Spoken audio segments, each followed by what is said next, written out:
El socio del CER, Jorge Badía, realizó recientemente un viaje a la Antártida en compañía de su mujer, que compartió con los socios del centro excursionista, pero también con el público en general a través de un vídeo y numerosas fotografías de esta interesante experiencia ideal para los amantes de los paisajes y la naturaleza.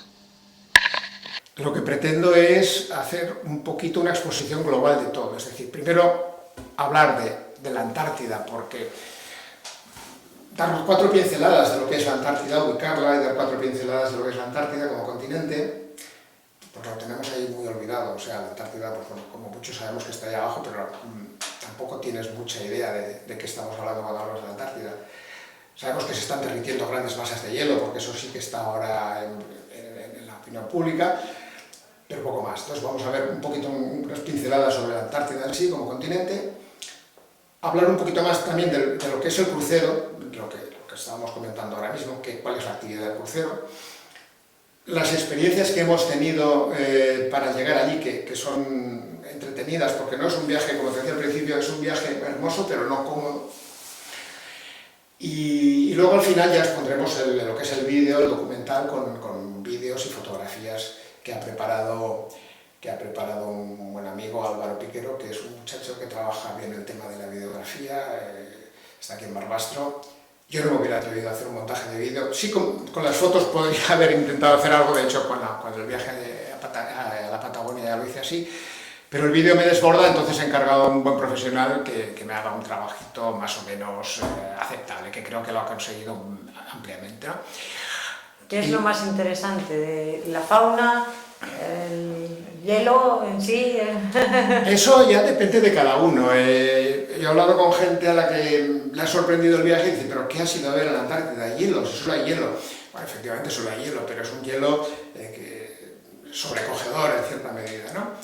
Entonces, fauna hemos visto menos de la que probablemente verán personas que han ido a ese mismo crucero unas semanas más tarde, porque la fauna va llegando en función del calor que va haciendo. Entonces, la fauna que nosotros hemos visto ha sido interesante, pero no ha sido una explosión de fauna. Sí hemos visto ballenas, por ejemplo, además bastantes, que es un espectáculo, pingüinos. Nos ha faltado por ver alguna especie de focas que son muy interesantes, que no hemos podido ver en esta ocasión, pero sobre todo yo me centraría en lo que es el paisaje de hielo. El paisaje de hielo. El paisaje de hielo, sí. ¿Peligro habéis sentido en algún momento yendo en el crucero por los bloques? Estamos pensando en el Titanic, no sé. Sí, no, el Titanic no es... No. Peligro, el mayor peligro del crucero es llegar hasta allí. Es decir, tú desde que sales de Ushuaia, desde que zarpas de Ushuaia hasta que llegas a las costas de las islas Shetland del sur, que son la primera tierra antártica. Ushuaia está en el sur de la isla de Tierra de Fuego. Ushuaia está... Argentina. Argentina, sí, pertenece a Argentina. Cuando en el extremo más austral de Argentina y Chile hay una isla, está separada por el estrecho de Magallanes, que es la isla de Tierra de Fuego, y en su extremo más austral, es decir, más al sur, está Ushuaia, que pasa por ser la ciudad, la propaganda de Ushuaia es la ciudad más austral, la ciudad del fin del mundo. Bueno, pues los cruceros zarpan de Ushuaia. Otros, algunos zarpan desde Punta Arenas, que es otro puerto que está en Chile, un poquito más arriba. Pero bueno, en cualquier caso tienes 2 días de navegación por el mar de Oces o estrecho de Drake, o paso de Drake, mejor dicho, que es un punto muy conflictivo de navegación. En esa zona confluye el Océano Atlántico, el Océano Pacífico y toda una corriente que es la corriente antártica, y las condiciones de navegación pueden ser muy, muy complicadas. De hecho, es casi un milagro conseguir cruzar esa zona, esos 2 días de navegación, sin que el mar esté complicado. Nosotros tuvimos razonablemente suerte, en el viaje de ida se movió el barco, pero se movió de un modo tolerable. La vuelta fue un poco más complicada. Entonces, miedo no, pero un poco de apuro en algunos momentos sí. Sí, sobre todo en ese momento... Cuando notas que el barco se mueve mucho, que estás en la litera, que en la proa del barco sube y de repente le falla el mar debajo del barco, se cae así, dices, bueno, esto que pase pronto y que lleguemos pronto a poner los pies en tierra. Pero, y luego una vez allí, el riesgo que hay, más que peligro, bueno, peligros pues siempre puede haber en cualquier, pase en una zodia y bueno, se puedes tener un percance y caerte, pero no es lo normal. El riesgo es que si te ocurre algo, la evacuación es muy complicada. Claro. Porque estás a mucha distancia de cualquier punto civilizado y un avión de evacuación, aparte de que te puede costar muchísimo dinero. De hecho, los seguros de evacuación es lo que más nos costó encontrar para este viaje. Son seguros que te exigen una cobertura por encima del 1.000.000 de euros, por si tienen que fletar un avión para ir a buscarte. Y luego que nadie te garantiza que te puedan sacar a tiempo en un caso de emergencia, ¿no? O sea, esa es el miedo real que tienes es ese, que me ocurra cualquier cosa y cómo salgo de aquí. Claro. Pero bueno, tampoco te lo estás planteando todo el día, tú estás allí. Además, cuando estás allí, estás disfrutándolo, ¿no? Sí que cuando el barco se mueve mucho y ves que aquello amenaza unas olas así, te dices, bueno, sea lo que Dios quiera. Sea lo que Dios quiera, pero bueno, ya digo, no llegamos a ese punto tan complicado. Hay navegaciones en las que sí te comenta la gente de la tripulación del barco, te dice, bueno, esta está siendo una navegación razonablemente tranquila. Hace 2 semanas tuvimos una en las que las tazas iban volando de esta mesa a la de enfrente y tú estabas sentado en esta butaca y salías volando al otro lado del comedor, ¿no? Afortunadamente esto a nosotros no nos ocurre. Y por lo demás, cuando bajabais a tierra, decías que se hizo en varias ocasiones, ¿no? La Zodiac y demás. Ahí, no sé, tenéis que llevar un material muy específico para no resbalar en el hielo, no, las manos para no congelar, no sé. Bueno, sí, efectivamente tienes que llevar ropa de abrigo, guantes está claro y un buen abrigo. Llevábamos unas botas de agua con un buen forro, botas de agua porque cuando bajas de la Zodiac bajas siempre en el agua, es decir, no hay desembarco en seco. Entonces son unas botas para agua, pero con una protección, un forro bastante importante para protegerte del frío. Tienen un buen agarre, con el cual puedes subir por zonas que tengan hielo. Nieve, de hecho no es hielo duro, no es hielo compacto, si no sería imposible. En esas condiciones, si no es con crampones, no puedes moverte. Por eso me refería, ¿no? Si era todo hielo para mover... No, es hielo, es un hielo blando, por decirlo, es una nieve que te permite pisar. Si está muy compacta ya no te permiten, o sea, las medidas de seguridad son muy altas.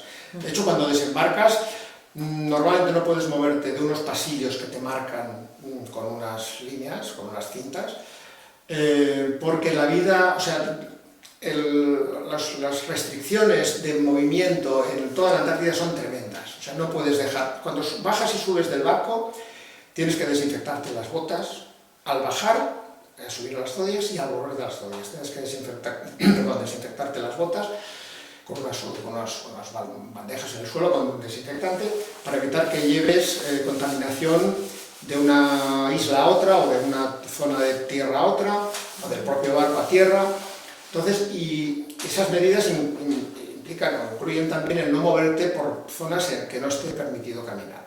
O sea, tú cuando desembarcas en grupos de 2 o 3 zodiacs, cada zodiac puede llevar 6 o 8 personas, pues entre 20 y tantas personas, te vas moviendo por un itinerario, puedes ver los animales, puedes hacerles fotos, no te puedes acercar a una distancia mínima de los animales, y los animales siempre tienen preferencia, es decir, cuando tú ves unos pingüinos que van caminando, tú tienes que apartarte y dejar que los pingüinos pasen. No, hay una serie de protocolos que por otra parte son imprescindibles, porque si no aquello sería un desastre. De la fauna, los más cercanos, los pingüinos.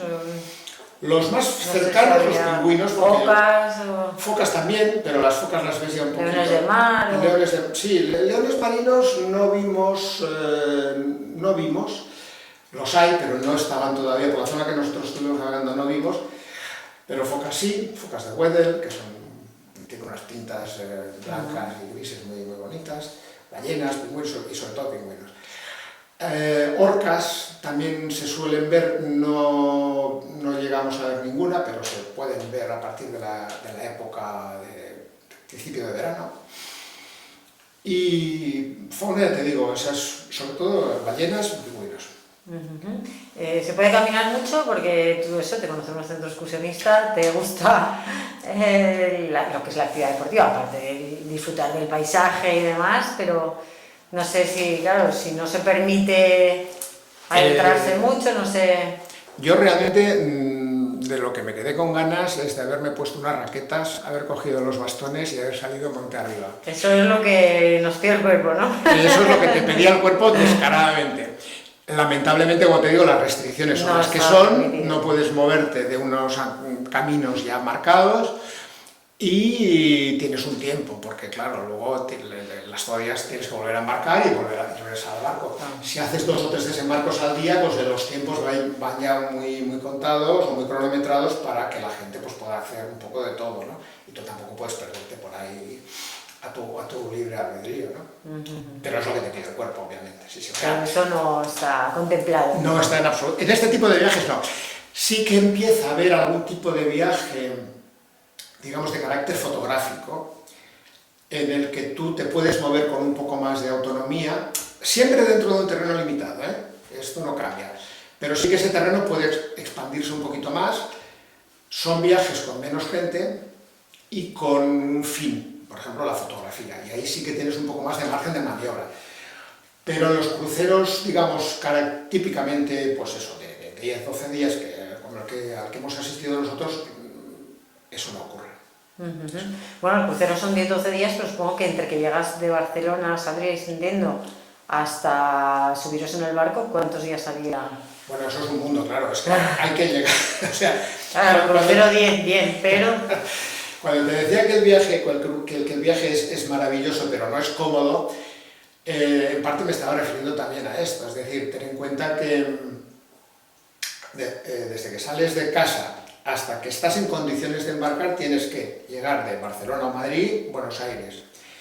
Buenos Aires, coger un vuelo a Ushuaia, que son 3.000 kilómetros. O sea que a veces también las distancias no las tenemos muy presentes, pero es que la distancia que hay entre Buenos Aires y Ushuaia son 3.000 kilómetros. O sea, piensa que la distancia, pues no sé, Cádiz o en España una diagonal son 1.000 kilómetros, ¿no? Si te vas un poco más, pues ahí tienes 3.000 kilómetros para llegar a Ushuaia y luego en Ushuaia embarcar.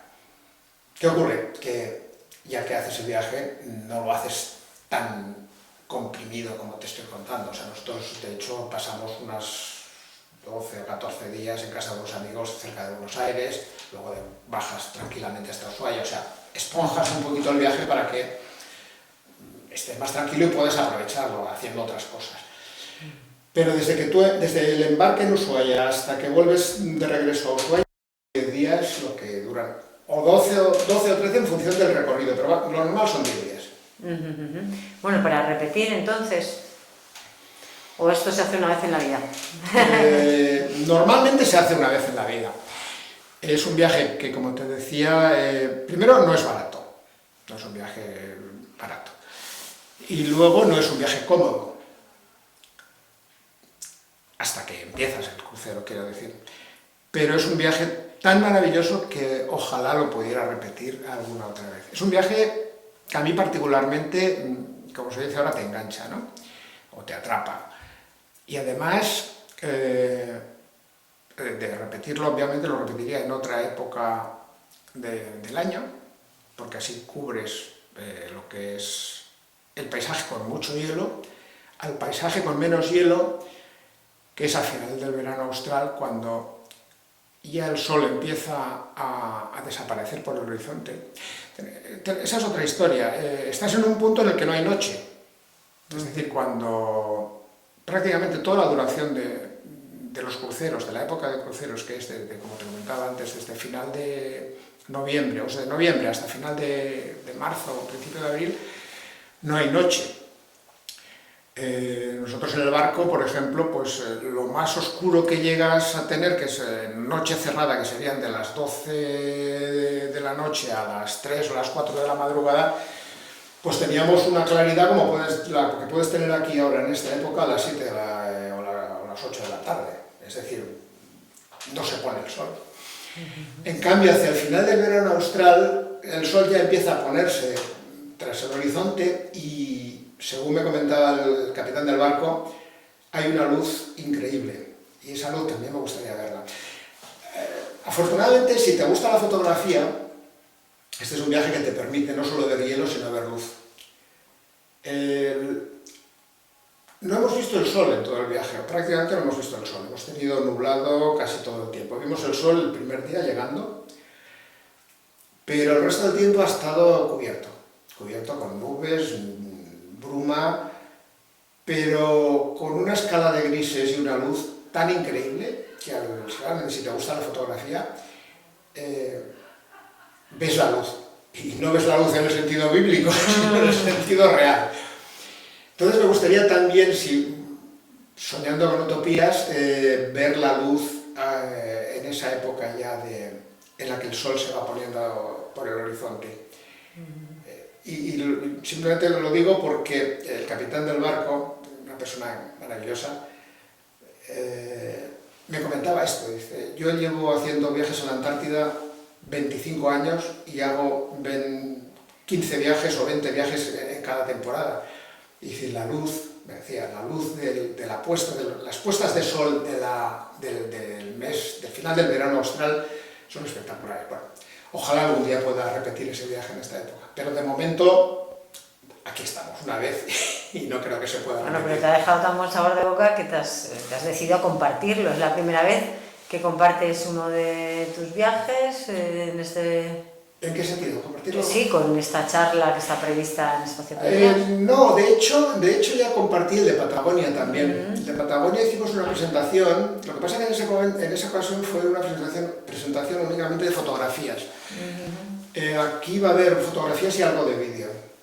Pero sí, bueno... ¿Te gusta luego, no? Me gusta compartir con la gente a la que le pueda interesar. O sea, obviamente, si no te va el tema, pues no tienes... prescindir si se acabó. Pero entiendo que puede haber personas a las que les pueda gustar o les pueda interesar, y yo encantado de compartir. ¿A quién crees que puede, pues a la gente amante de los viajes, de los paisajes, hablábamos de...? A los amantes de la naturaleza, por descontado. Y yo creo que de esos hay bastantes. Por lo menos muchos dicen que son amantes de la naturaleza. A los amantes de los viajes también, porque no deja de ser un viaje interesante. Con su parte de aventura, que tiene todos los viajes, ¿no? Efectivamente. Entonces, bueno, a todo aquel que tenga un mínimo interés, tanto por la naturaleza, por los viajes, pues será bienvenido y espero que lo disfrutes, ¿no? Por lo menos nosotros lo hemos disfrutado mucho haciéndolo, lo hemos disfrutado mucho preparándolo. La preparación ha sido maravillosa. Este amigo, Álvaro, que es el que ha preparado el vídeo, el montaje, me lo decía, dice, es que he disfrutado, mientras hacía el montaje, dice, he disfrutado con las imágenes y con los vídeos un montón. Y a mí eso me alegra, porque en definitiva lo haces para eso, ¿no? Para que la gente que lo pueda ver participe también de lo que tú has vivido, o de lo que nosotros hemos vivido, ¿no? Bueno, pues aquí queda esta invitación para esos amantes de la naturaleza y en especial supongo a tus compañeros del CER, ¿no? Por supuesto. Con quienes sueles disfrutar de la naturaleza, aunque sea muy distinta. Por supuesto, pues para todos ellos y para todos los que quieran venir. De hecho, el banderín del CER ha estado en la Antártida. Hay una foto por ahí que corre con el banderín del CER. Pues perfecto, muchísimas gracias por venir y por contárnoslo. A ti, Elena, gracias.